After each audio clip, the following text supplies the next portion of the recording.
Hi everyone, I am Dr. S. Samir Pasha, Assistant Professor, Department of Political Science, Government First Grade College, Devanhalli. In my today's class, I am going to explain you about Political Science, paper 5.1.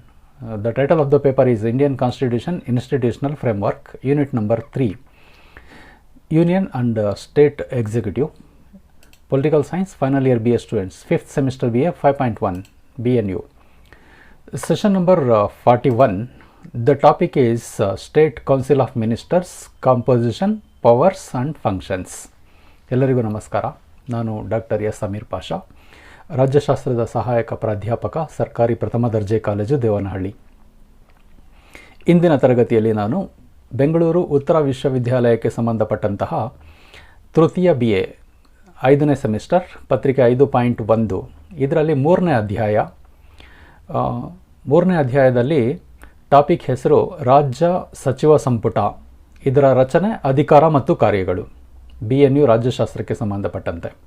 ಆ ಪತ್ರಿಕೆಯ ಹೆಸರು, title ಬಂದು ಭಾರತದ ಸಂವಿಧಾನ ಸಾಂಸ್ಥಿಕ ಚೌಕಟ್ಟು. ಅಧ್ಯಾಯದ ಹೆಸರು ಕೇಂದ್ರ ಮತ್ತು ರಾಜ್ಯ ಕಾರ್ಯಾಂಗ. ಅದರಲ್ಲಿ ಸಬ್ ಟಾಪಿಕ್ ರಾಜ್ಯ ಸಚಿವ ಸಂಪುಟ ಅಥವಾ ಮಂತ್ರಿಮಂಡಲ, ಇದರ ರಚನೆ ಹೇಗಾಗುತ್ತೆ, ಹಾಗೆಯೇ ಇದರ ಅಧಿಕಾರ ಮತ್ತು ಕಾರ್ಯಗಳೇನು ಅನ್ನೋದನ್ನು ತಿಳ್ಕೊಳ್ಳಿ.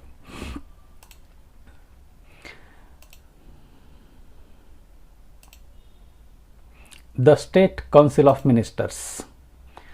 The Constitution of India provides for a parliamentary form of government not only at the center but also in the states. The governor is the nominal head of the state executive. The real executive powers are exercised by the State Council of Ministers with the Chief Minister as its head. Although the Constitution vests the executive powers with the governor, yet it is exercised in fact by the Council of Ministers headed by Chief Minister. In India, the states are also having parliamentary form of government, so we can find two types of heads at the state level. One is Chief Minister and his ministry, and other one is the governor. The governor is nominal head, while the Chief Minister and his ministry is the real head. So the all executive powers of the state government are exercised by the Chief Minister and his ministry, that is called as Sachiva Samputa in Kannada. Mantri Mandala, Council of Ministers. ಕೇಂದ್ರದ ಮಾದರಿಯಲ್ಲಿಯೇ ದೇಶದ ಎಲ್ಲ ರಾಜ್ಯಗಳಿಗೆ ಮಂತ್ರಿಮಂಡಲ ಹೊಂದುವ ಅವಕಾಶ ನೀಡಲಾಗಿದೆ. ಸಂವಿಧಾನದ ಪ್ರಕಾರ ಪ್ರತಿಯೊಂದು ರಾಜ್ಯದಲ್ಲೂ ರಾಜ್ಯ ಸಚಿವ ಸಂಪುಟ ಇರುತ್ತೆ.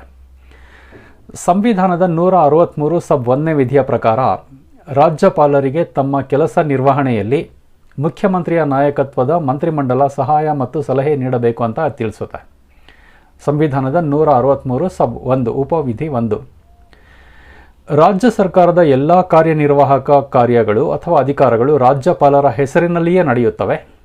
ರಾಜ್ಯ ಮಂತ್ರಿಮಂಡಲ ಮುಖ್ಯಮಂತ್ರಿಯ ನೇತೃತ್ವದಲ್ಲಿದ್ದು ಇದು ನೈಜ ಕಾರ್ಯಾಂಗವಾಗಿರುತ್ತೆ. ರಾಜ್ಯ ಮಟ್ಟದಲ್ಲಿ ರಾಜ್ಯಪಾಲರು ಕೇವಲ ಹೆಸರಿಗೆ ಮಾತ್ರ ಮುಖ್ಯಸ್ಥರಾಗಿರ್ತಾರೆ. ರಾಜ್ಯ ಮಂತ್ರಿಮಂಡಲದ ಗಾತ್ರ ಆ ರಾಜ್ಯದ ವಿಧಾನಸಭಾ ಸದಸ್ಯರ ಒಟ್ಟು ಸಂಖ್ಯೆಯ 15% ಮೀರುವಂತಿಲ್ಲ.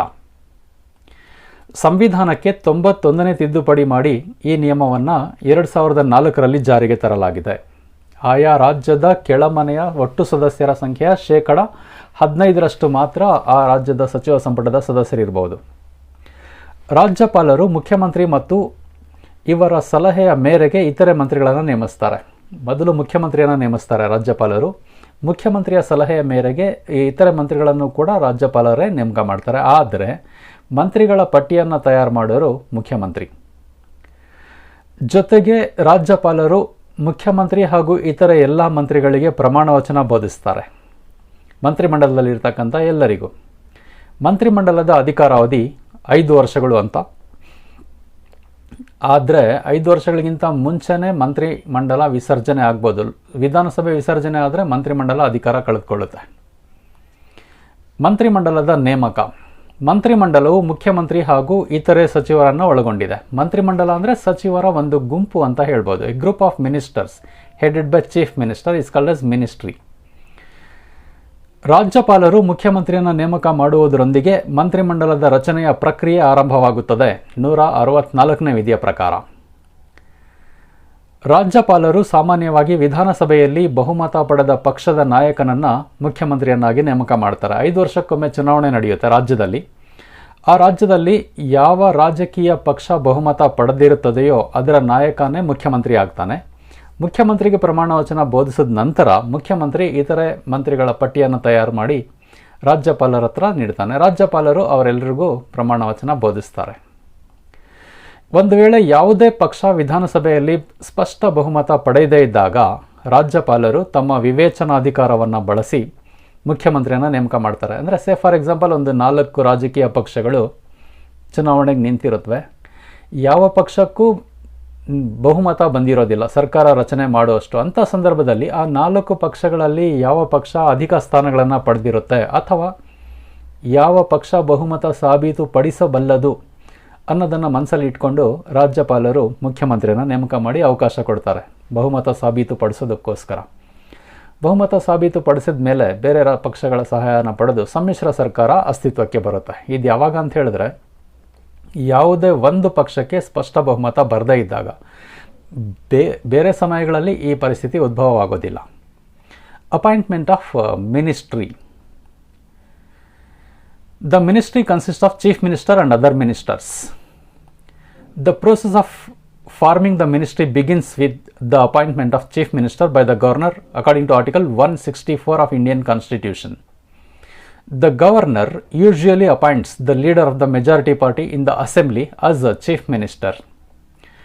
If any party fails to get a majority in the assembly election, the governor will use his discretionary power to appoint the chief minister. The chief minister is free to select or not to select anyone for his team. If a minister is not a member of state legislature at the time of his appointment, he or she has to get elected as a member of state legislature within 6 months of his appointment. The chief minister can change the portfolios of his colleagues and he can reconstitute the council of ministers as he likes. The state council of ministers has 3 categories of ministers. Number 1, cabinet ministers, number 2, ministers of state, and number 3, deputy ministers. These 3 types of ministers are collectively called as ministry. ಮುಖ್ಯಮಂತ್ರಿಗಳು ತಮ್ಮ ತಂಡಕ್ಕೆ ಯಾರನ್ನಾದರೂ ಆಯ್ಕೆ ಮಾಡಲು ಅಥವಾ ಆಯ್ಕೆ ಮಾಡದೇ ಇರಲು ಸ್ವತಂತ್ರರಾಗಿರ್ತಾರೆ. ಅಂದರೆ ಮಂತ್ರಿಮಂಡಲದಲ್ಲಿ ಯಾರು ಇರಬೇಕು ಯಾರು ಇರಬಾರ್ದು ಅಂತ ನಿರ್ಧಾರ ಮಾಡೋ ಅಧಿಕಾರ ಮುಖ್ಯಮಂತ್ರಿಗಿರುತ್ತೆ. ಒಬ್ಬ ಮಂತ್ರಿ ತನ್ನ ನೇಮಕದ ಸಮಯದಲ್ಲಿ ರಾಜ್ಯ ವಿಧಾನಸಭೆಯ ಸದಸ್ಯರಲ್ಲದಿದ್ದರೂ ಮುಖ್ಯಮಂತ್ರಿ ಅಂಥವರನ್ನು ನೇಮಕ ಮಾಡ್ಬೋದು ಮಂತ್ರಿಯಾಗಿ. ಆದರೆ ಮಂತ್ರಿಯಾಗಿ ಆಯ್ಕೆಯಾದಂತಹ ವ್ಯಕ್ತಿ 6 ತಿಂಗಳ ಒಳಗೆ ವಿಧಾನಮಂಡಲದ ಯಾವುದಾದರೂ ಸದನದ ಸದಸ್ಯನಾಗಬೇಕು ಅನ್ನೋ ನಿಯಮ ಇದೆ.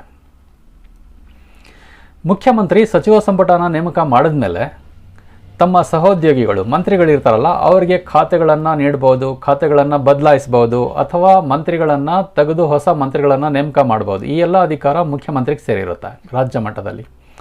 ಮತ್ತು ಅವರು ಬಯಸಿದಂತೆ ಮಂತ್ರಿಮಂಡಲವನ್ನು ಪುನರ್ ರಚಿಸಬಹುದು ಮುಖ್ಯಮಂತ್ರಿ ಇಷ್ಟಪಟ್ಟರೆ. ರಾಜ್ಯ ಸಚಿವ ಸಂಪುಟವು 3 ವರ್ಗದ ಸಚಿವರನ್ನು ಒಳಗೊಂಡಿರುತ್ತೆ. ಕೇಂದ್ರದಲ್ಲಿ ಹೇಗೋ ಹಾಗೆ ರಾಜ್ಯದಲ್ಲೂ. ಅವರುಗಳೆಂದರೆ ನಂಬರ್ 1 ಕ್ಯಾಬಿನೆಟ್ ಸಚಿವರು, ಮೊದಲನೇ ರ್ಯಾಂಕ್ ಮಿನಿಸ್ಟರ್ಸ್. ಇವರು ಸೀನಿಯರ್ ಮಿನಿಸ್ಟರ್ಸ್, ಅನುಭವಿಗಳಾಗಿರ್ತಾರೆ ಇವರು.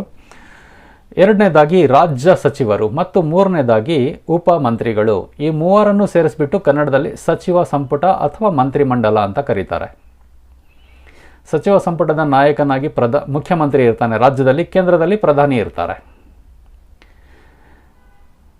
ಈಗ ಕ್ಯಾಬಿನೆಟ್ ಮಂತ್ರಿಗಳಂದರೆ ಯಾರು? ಇವರು ರಾಜ್ಯದ ಪ್ರಮುಖ ಇಲಾಖೆಗಳ ಮುಖ್ಯಸ್ಥರಾಗಿರ್ತಾರೆ. ರಾಜ್ಯ ಸರ್ಕಾರದ ಪ್ರಮುಖ ಇಲಾಖೆಗಳ ಮುಖ್ಯಸ್ಥರು ಇವರು. ಇವರಿಗೆ ಸ್ವತಂತ್ರ ಖಾತೆಗಳನ್ನು ಕೊಟ್ಟಿರಲಾಗುತ್ತೆ. ಉದಾಹರಣೆಗೆ ಹಣಕಾಸು ಖಾತೆ, ಗೃಹ ಇಲಾಖೆ, ಶಿಕ್ಷಣ ಇಲಾಖೆ, ಲೋಕೋಪಯೋಗಿ ಇಲಾಖೆ, ನೀರಾವರಿ ಇಲಾಖೆ, ಅರಣ್ಯ, ಸಹಕಾರ ಮೊದಲಾದವುಗಳು ಇಲ್ಲಿ ಬರುತ್ತವೆ. ಈ ಇಲಾಖೆಗಳನ್ನು ಹಿರಿಯ ಮಂತ್ರಿಗಳಿಗೆ ನೀಡಲಾಗಿರುತ್ತೆ. ಇವರೇ ಕ್ಯಾಬಿನೆಟ್ ಸಚಿವರು, ಮೊದಲನೇ ರ್ಯಾಂಕ್ ಮಿನಿಸ್ಟರ್ಸ್ ಇವರು. 2ನೇ ದರ್ಜೆಯವರು. ಮೊದಲನೇ ದರ್ಜೆ ಆಯಿತು, 2ನೇ ದರ್ಜೆ ರಾಜ್ಯ ಸಚಿವರು. ಇವರು ಕ್ಯಾಬಿನೆಟ್ ದರ್ಜೆಯ ಸಚಿವರಿಗೆ ಸಹಾಯಕ ಸಚಿವರಾಗಿ ಕಾರ್ಯನಿರ್ವಹಿಸ್ತಾರೆ. ಅಂದರೆ ಮೊದಲನೇ ದರ್ಜೆಯವರಿಗೆ ಸಹಾಯಕರಾಗಿ ಕಾರ್ಯನಿರ್ವಹಿಸ್ತಾರೆ. ಇವರು ಕ್ಯಾಬಿನೆಟ್ ಸಭೆಗಳಲ್ಲಿ ಭಾಗವಹಿಸೋದಿಲ್ಲ. ಮೂರನೇದಾಗಿ ಸಹಾಯಕ ಸಚಿವರು ಅಥವಾ ಉಪ ಸಚಿವರು. ಇವರು ಕ್ಯಾಬಿನೆಟ್ ಮತ್ತು ರಾಜ್ಯ ಸಚಿವರ ಸಹಾಯಕ ಸಚಿವರಾಗಿ ಕಾರ್ಯನಿರ್ವಹಿಸ್ತಾರೆ. ಇವರು ಸಹ ಕ್ಯಾಬಿನೆಟ್ ಸಭೆಗಳಲ್ಲಿ ಭಾಗವಹಿಸುವಂತಿಲ್ಲ. ಇವರ ಅಧಿಕಾರ ಮತ್ತು ಕಾರ್ಯಗಳೇನು ಅನ್ನೋದನ್ನು ಮುಂದೆ ನೋಡೋಣ. ಮಂತ್ರಿಗಳ ಹೊಣೆಗಾರಿಕೆ, ರೆಸ್ಪಾನ್ಸಿಬಿಲಿಟಿ ಆಫ್ ದ ಮಿನಿಸ್ಟರ್ಸ್. ರಾಜ್ಯಗಳಲ್ಲೂ ಸಂಸದೀಯ ಪದ್ಧತಿಯ ಸರ್ಕಾರ ಅಸ್ತಿತ್ವದಲ್ಲಿದೆ. ಆದ್ದರಿಂದ ರಾಜ್ಯ ಮಂತ್ರಿಮಂಡಲವು 2 ಬಗೆಯ ಹೊಣೆಗಾರಿಕೆಗಳನ್ನು ಹೊಂದಿರುತ್ತದೆ. ಅವುಗಳೆಂದರೆ ನಂಬರ್ 1 ವೈಯಕ್ತಿಕ ಹೊಣೆಗಾರಿಕೆ, ನಂಬರ್ 2 ಸಾಮೂಹಿಕ ಹೊಣೆಗಾರಿಕೆ. ಮಂತ್ರಿಗಳು ವೈಯಕ್ತಿಕವಾಗಿಯೂ ಹೊಣೆಗಾರರಾಗಿರ್ತಾರೆ, ಹಾಗೆಯೇ ಸಾಮೂಹಿಕವಾಗಿಯೂ ಹೊಣೆಗಾರರಾಗಿರ್ತಾರೆ. ಈಗ ವೈಯಕ್ತಿಕ ಹೊಣೆಗಾರಿಕೆ ಅಂದರೆ ಏನು? ಸಂವಿಧಾನದ 164 ಸಬ್ 1ನೇ ವಿಧಿಯ ಪ್ರಕಾರ ಮಂತ್ರಿಗಳು ರಾಜ್ಯಪಾಲರ ವಿಶ್ವಾಸ ಹೊಂದಿರುವವರೆಗೆ ಅಧಿಕಾರದಲ್ಲಿ ಇರತಕ್ಕದ್ದು ಎಂದು ಹೇಳುತ್ತದೆ. ಅಂದರೆ ವೈಯಕ್ತಿಕವಾಗಿ ಪ್ರತಿಯೊಬ್ಬ ಮಂತ್ರಿ ರಾಜ್ಯಪಾಲರಿಗೆ ಜವಾಬ್ದಾರನಾಗಿರ್ತಾನೆ ತನ್ನ ಇಲಾಖೆಗೆ ಸಂಬಂಧಪಟ್ಟಂತೆ. ಇದು ಮಂತ್ರಿಗಳು ತಮ್ಮ ಖಾತೆಗಳ ಆಗು ಹೋಗುಗಳು ಹಾಗೂ ಆಡಳಿತ ನಿರ್ವಹಣೆಗೆ ಸಂಬಂಧಿಸಿದಂತೆ ವೈಯಕ್ತಿಕವಾಗಿ ರಾಜ್ಯಪಾಲರಿಗೆ ಹೊಣೆಯಾಗಿರುತ್ತಾರೆ ಎಂಬುದನ್ನು ಸ್ಪಷ್ಟಪಡಿಸುತ್ತದೆ. ತಮ್ಮ ತೃಪ್ತಿಯ ಮೇರೆಗೆ ಖಾತೆಗಳನ್ನು ನಿರ್ವಹಿಸುವಲ್ಲಿ ವಿಫಲವಾದ ಮಂತ್ರಿಗಳನ್ನು ಮಂತ್ರಿಮಂಡಲದಿಂದ ವಜಾ ಮಾಡುವ ಅಧಿಕಾರ ರಾಜ್ಯಪಾಲರಿಗಿದೆ. ಆದರೆ ವಾಸ್ತವಿಕವಾಗಿ ಈ ಅಧಿಕಾರ ಮುಖ್ಯಮಂತ್ರಿಗಳ ಕೈಯಲ್ಲಿರುತ್ತದೆ. ಏಕೆಂದರೆ ಮುಖ್ಯಮಂತ್ರಿಯು ರಾಜ್ಯಪಾಲರಿಗೆ ಸಲಹೆ ನೀಡುವ ಮೂಲಕ ಇಂತಹ ಮಂತ್ರಿಗಳನ್ನು ವಜಾ ಮಾಡಿಸಬಹುದು. ಮಂತ್ರಿಗಳನ್ನು ತೆಗೆದುಹಾಕೋದ್ರಲ್ಲಿ ಮೇಲ್ನೋಟಕ್ಕೆ ರಾಜ್ಯಪಾಲರು ಅಂತ ಕಂಡು ಬಂದರೆ ಅದರ ಹಿಂದೆಗಡೆ ಇರತಕ್ಕಂಥ ಕೆಲಸ ಮಾಡ್ತಕ್ಕಂಥವರು ಬದಲಾಯಿಸೋರು ಮುಖ್ಯಮಂತ್ರಿನೇ ಆಗಿರ್ತಾರೆ. ಯಾಕೆಂದರೆ ಮುಖ್ಯಮಂತ್ರಿನೇ ನೈಜ ಮುಖ್ಯಸ್ಥರಾಗಿರ್ತಾರೆ ಮಂತ್ರಿಮಂಡಲದಲ್ಲಿ, ಅಥವಾ ಸರ್ಕಾರದ ನಿಜವಾದ ಮುಖ್ಯಸ್ಥರು ಅವರೇ ಆಗಿರ್ತಾರೆ. ಸಾಮೂಹಿಕ ಹೊಣೆಗಾರಿಕೆ. ಸಂವಿಧಾನದ 164 ಸಬ್ 2 2ನೇ ಉಪವಿಧಿ ಪ್ರಕಾರ ಮಂತ್ರಿಮಂಡಲ ತನ್ನ ಆಡಳಿತ ನಿರ್ವಹಣೆ, ನಿರ್ಧಾರಗಳು ಹಾಗೂ ಕಾರ್ಯಕ್ರಮಗಳಿಗೆ ಸಂಬಂಧಿಸಿದಂತೆ ವಿಧಾನಮಂಡಲದ ಕೆಳ ಸದನವಾದ ವಿಧಾನಸಭೆಗೆ ಸಾಮೂಹಿಕವಾಗಿ ಹೊಣೆಯಾಗಿರುತ್ತದೆ. ಎಲ್ಲ ಮಂತ್ರಿಗಳು ಸಾಮೂಹಿಕವಾಗಿ ವಿಧಾನಸಭೆಗೆ ಹೊಣೆಯಾಗಿರ್ತಾರೆ. ಯಾಕೆಂದರೆ ವಿಧಾನಸಭೆಯಲ್ಲಿ ವಿಶ್ವಾಸ ಇರೋವರೆಗೂ ಅವರ ಅಧಿಕಾರದಲ್ಲಿ ಮುಂದುವರಿತಾರೆ. ವಿಶ್ವಾಸ ಕಳೆದುಕೊಂಡ ತಕ್ಷಣ ರಾಜೀನಾಮೆ ನೀಡಬೇಕಾಗುತ್ತೆ. ಸೊ ಮಂತ್ರಿಮಂಡಲ ಅಧಿಕಾರದಲ್ಲಿ ಇರಬೇಕಾದ್ರೆ ಆ ಮಂತ್ರಿಮಂಡಲಕ್ಕೆ ಅಥವಾ ಸಚಿವ ಸಂಪುಟಕ್ಕೆ ವಿಧಾನಸಭೆಯಲ್ಲಿ ಬಹುಮತ ಇರಬೇಕಾಗುತ್ತೆ. ಮಂತ್ರಿಮಂಡಲವು ವಿಧಾನಸಭೆಯ ತೃಪ್ತಿಯ ಮೇರೆಗೆ ಆಡಳಿತವನ್ನು ನಡೆಸಬೇಕು. ಇಲ್ಲವಾದಲ್ಲಿ ವಿಧಾನಸಭೆಯು ಅವಿಶ್ವಾಸ ಗೊತ್ತುವಳಿ ನಿರ್ಣಯವನ್ನು ಅಂಗೀಕರಿಸುವ ಮೂಲಕ ಮಂತ್ರಿಮಂಡಲವನ್ನು ಅಧಿಕಾರದಿಂದ ವಜಾ ಮಾಡಬಹುದು. ಮಂತ್ರಿಮಂಡಲವು ವಿಧಾನಸಭೆಯ ವಿಶ್ವಾಸವನ್ನು ಹೊಂದಿರುವವರೆಗೆ ಅಧಿಕಾರದಲ್ಲಿ ಮುಂದುವರಿಯುತ್ತದೆ. ವಿಧಾನಸಭೆಯ ವಿಶ್ವಾಸವನ್ನು ಕಳೆದುಕೊಂಡ ನಂತರ ಅಧಿಕಾರವನ್ನು ಕಳೆದುಕೊಳ್ಳುತ್ತದೆ.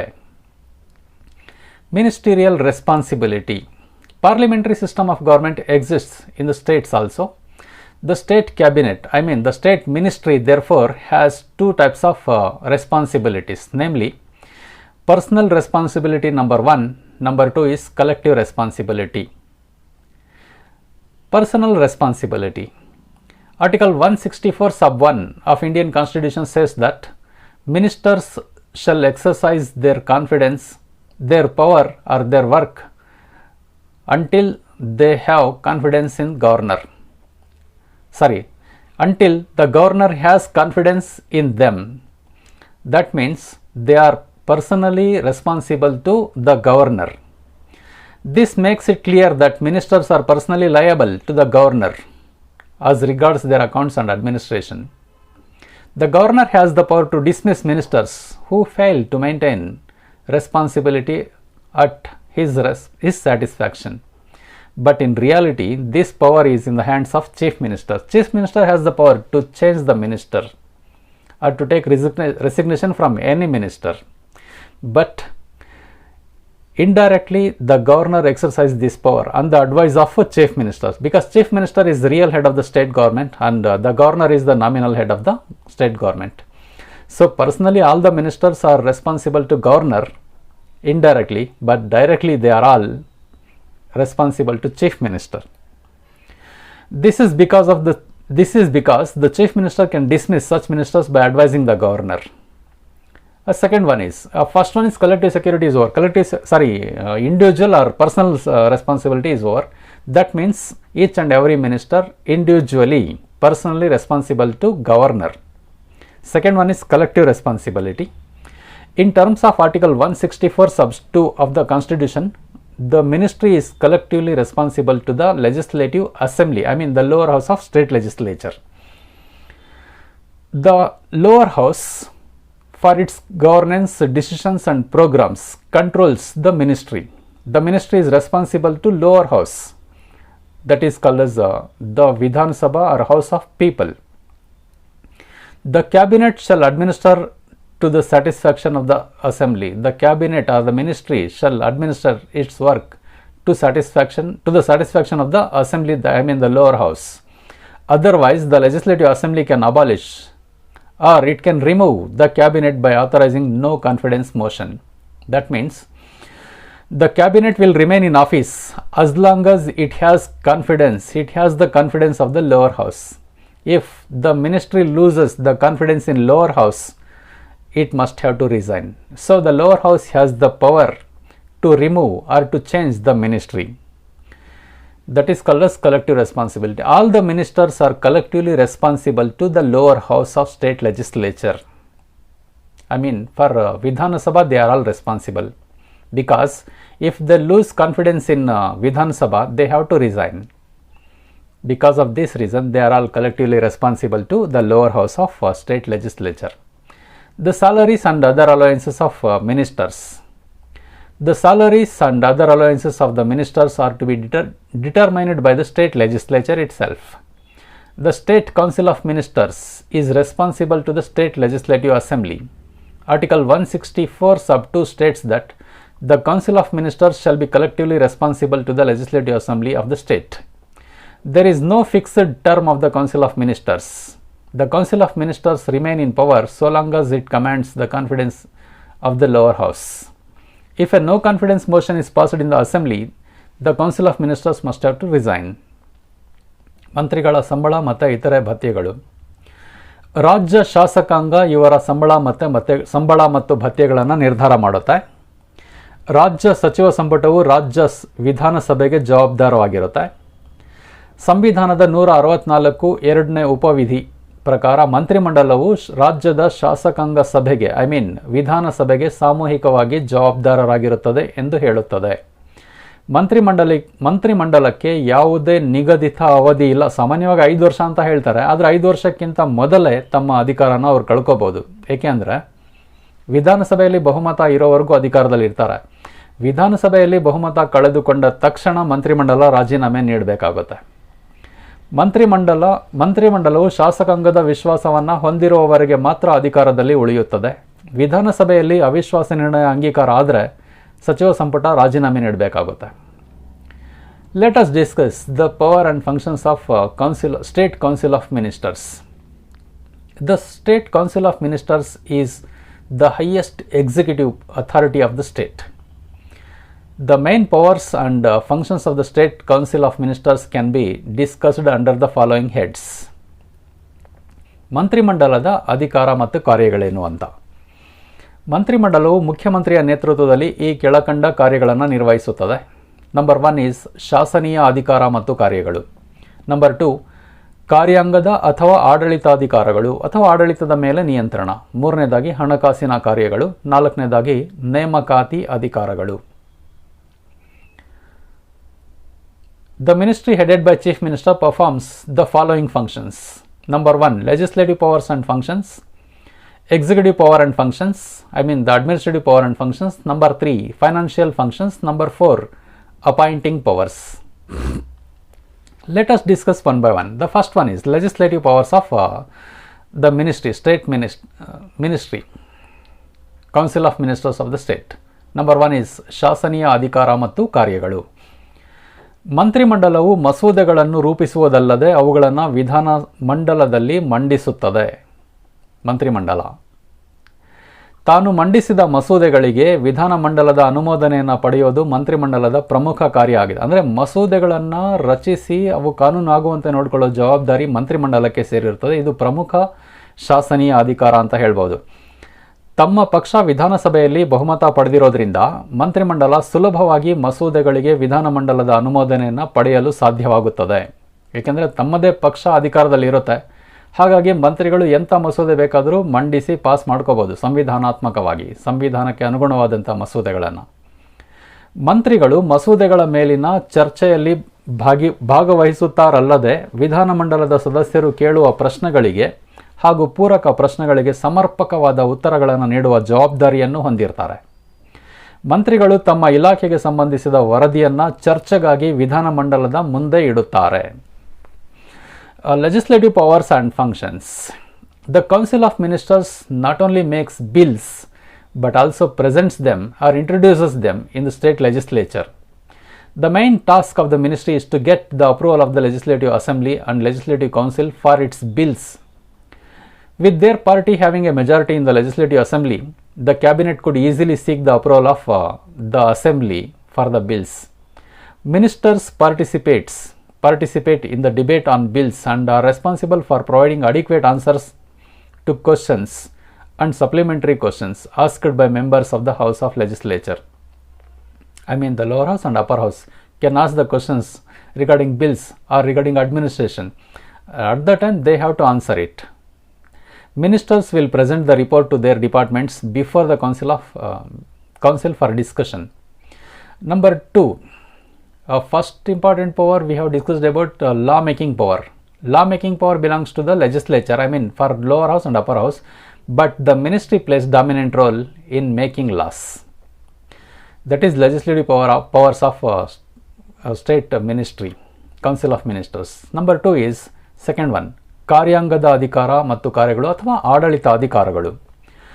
ಸಂವಿಧಾನಬದ್ಧವಾಗಿ ರಾಜ್ಯ ಸರ್ಕಾರದ ಕಾರ್ಯನಿರ್ವಾಹಕ ಅಧಿಕಾರಗಳೆಲ್ಲವೂ ರಾಜ್ಯಪಾಲರಿಗೆ ಸೇರಿವೆ ಸಂವಿಧಾನಕ್ಕೆ ಅನುಗುಣವಾಗಿ. ಆದರೆ ವಾಸ್ತವಿಕವಾಗಿ ಮಂತ್ರಿಮಂಡಲ ರಾಜ್ಯಪಾಲರ ಹೆಸರಿನಲ್ಲಿ ಈ ಅಧಿಕಾರಗಳನ್ನು ಚಲಾಯಿಸಿಬಿಡುತ್ತೆ.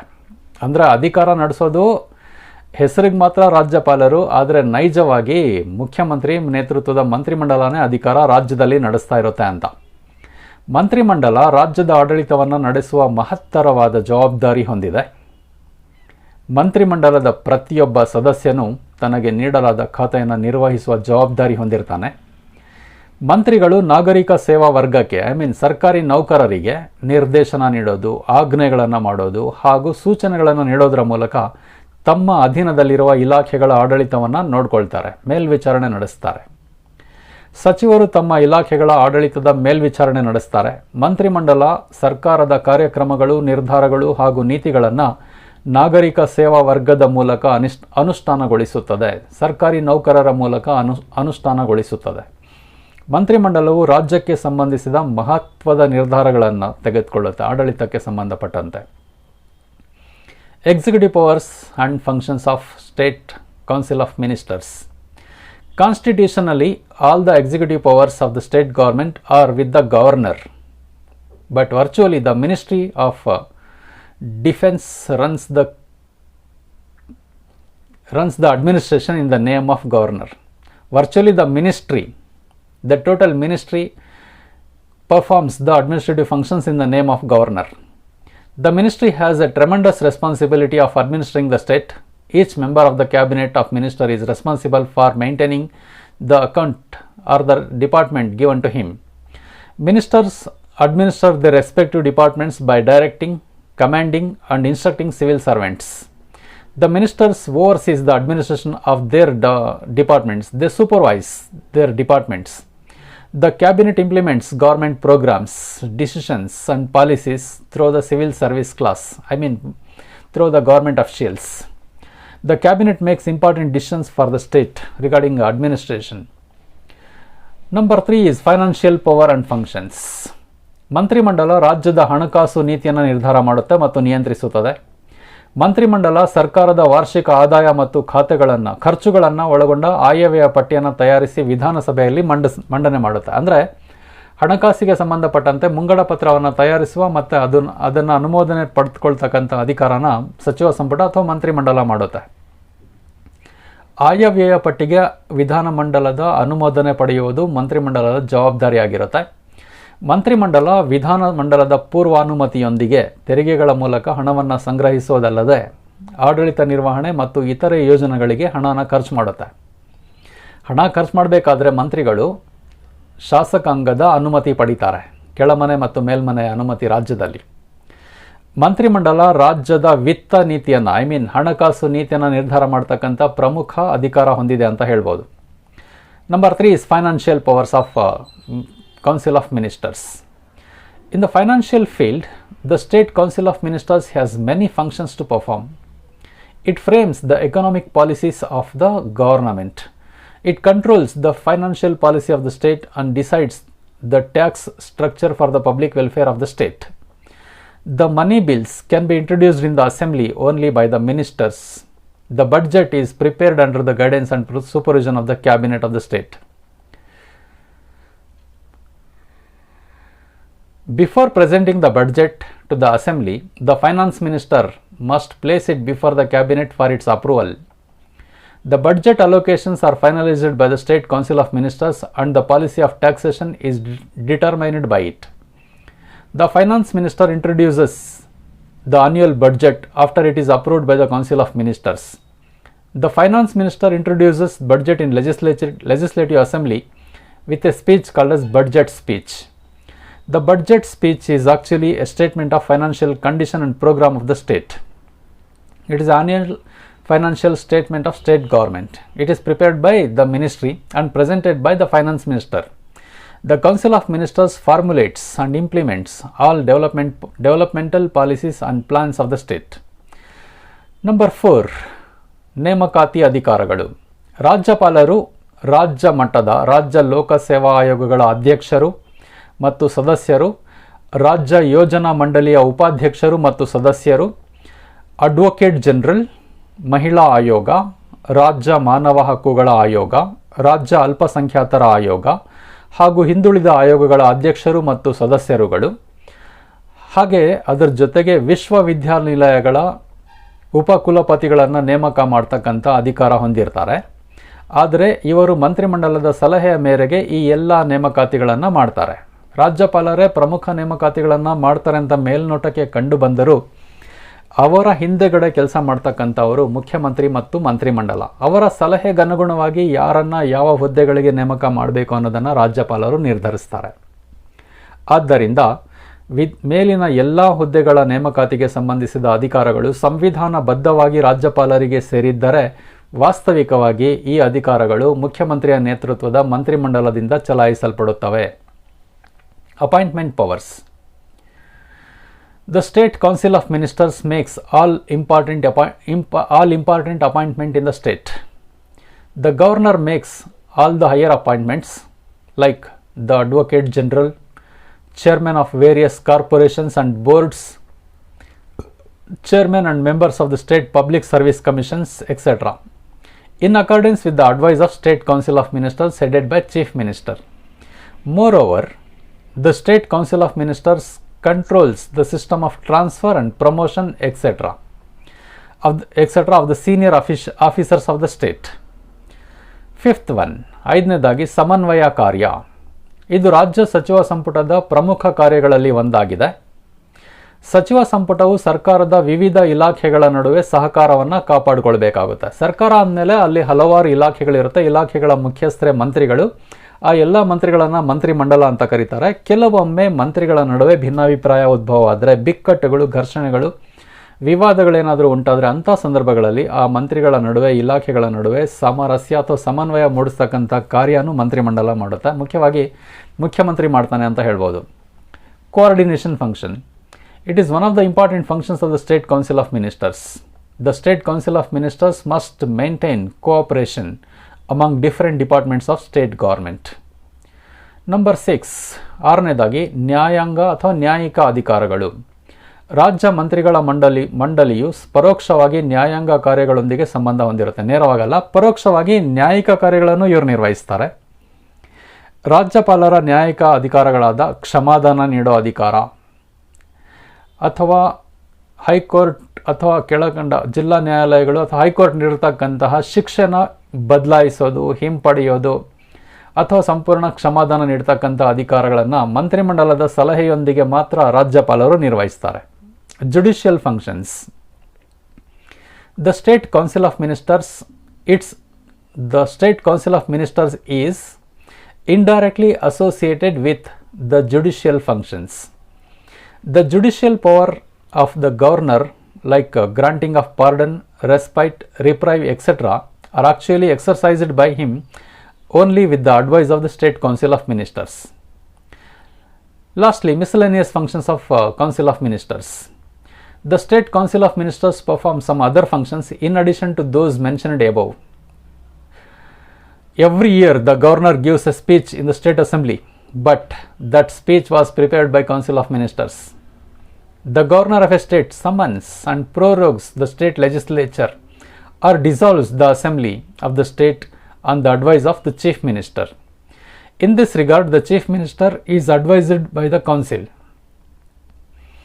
The State Council of Ministers considers and takes decisions on some important matters. They are, that is, reservation of seats for scheduled castes and scheduled tribes, service conditions of public servants, appointments of inquiry commissions and taking decisions on their reports, report of Public Service Commission, etc. It also maintains the direct relationship with the central government. From the above discussion, it appears that the State Council of Ministers is all in all in the administration of the state. As the real executive, the Council of Ministers enjoys a powerful position in the state.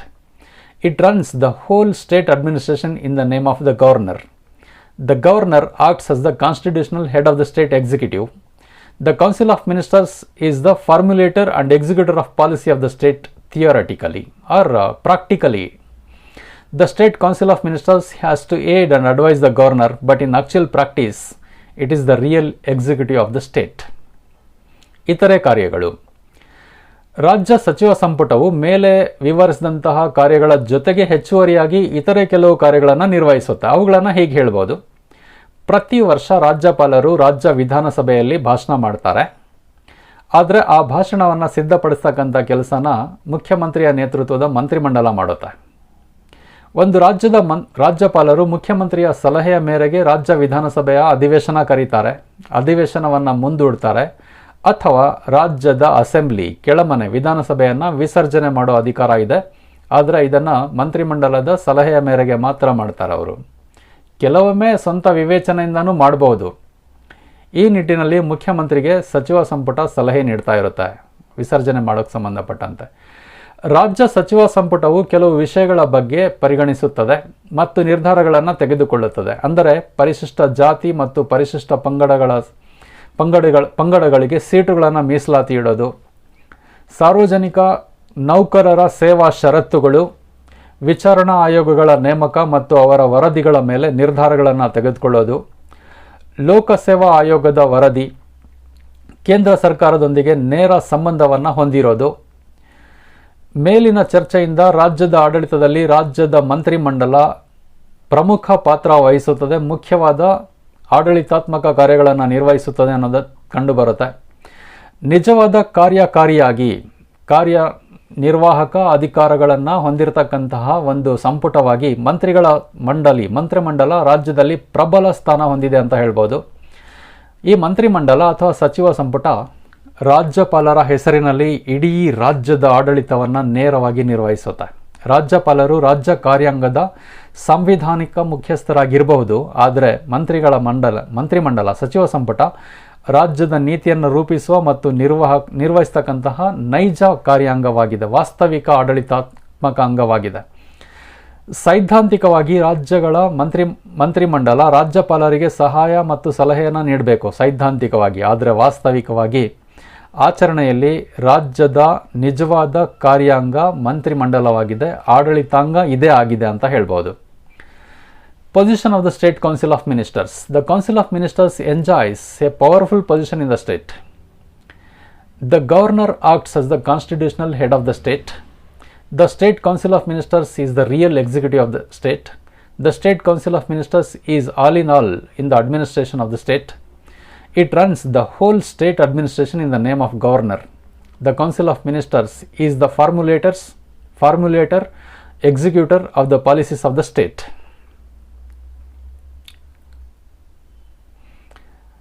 Thank you. ಇದುವರೆಗೂ ನೀವು ತಿಳ್ಕೊಂಡಿದ್ದು ರಾಜ್ಯ ಸಚಿವ ಸಂಪುಟದ ರಚನೆ, ಅಧಿಕಾರ ಮತ್ತು ಕಾರ್ಯಗಳು, ಅದರ ಪಾತ್ರ.